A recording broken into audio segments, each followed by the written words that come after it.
Ok, í dag ætlum við að líta á Dandasana. Svo Dandasana alltaf upphaf staða af öllum sitjandi framteyjum í Vinyasakrama. Og það sem við ætlum að líta á í dag, það svæðið milli nára og spjalds. Og þetta svæðið þar sem svo mörg af okkur, það sem við köllum lekum, leki þýðir það sem við höldum ekki líkamanum til að virkja styrk vöðvana.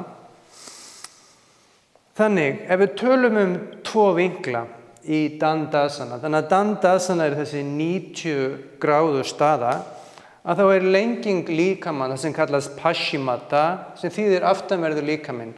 Þannig að lengingin aftanverðir fótleggir og síðan upp eftir spjaldi og mjóbaki. Og styrtalínan sem þýðir vöðvarnir sem halda á móti lengdinni, það milli læris, náras og hluti af kviðnum.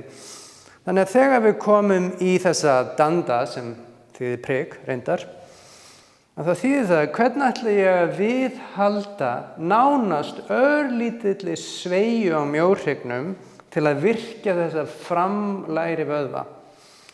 Þannig að það sem gerist svo oft út af styttingu lærvöðvana eða vöntun á styrki í framanverðum lærum, að spjaldið það byrjar að sveigja frá. Og þetta eitthvað sem við viljum algjörlega forðast.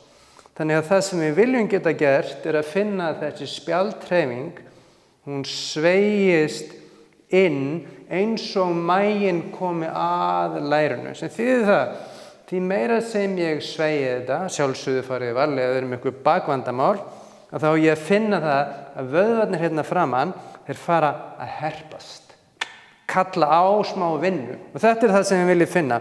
Þannig að með okkur kallminn, klassísk staða að bakið síð, sem þýðir það að staðan ekki haldið til að byrja með. Þannig að þá gerum við smá trikk með því að losa hnén, með því að losa styttingu lærvöðvana, þá get ég sveigt spjaldið pínulítið meira fram og ég get byrjað með þessari rétt stöðu hryggsins. Og þetta klassísk Dandasana. Í næsta vídeó þá ætla ég að sýna ykkur hvernig þið notið kubbinn til að gera þetta ennþá betra.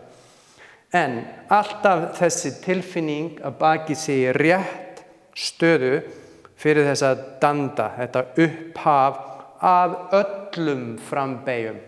Þannig að ef þetta eitthvað sem að þið hafið tekið eftir í ykkar persónulegri iðkun, beygja hnén, pínu lítið til að virkja framlærin. Munið alltaf, tvöfaldur styrkur á móti einum sveigjanleika. Líkaminn á að vera svo sterkur og geta haldið.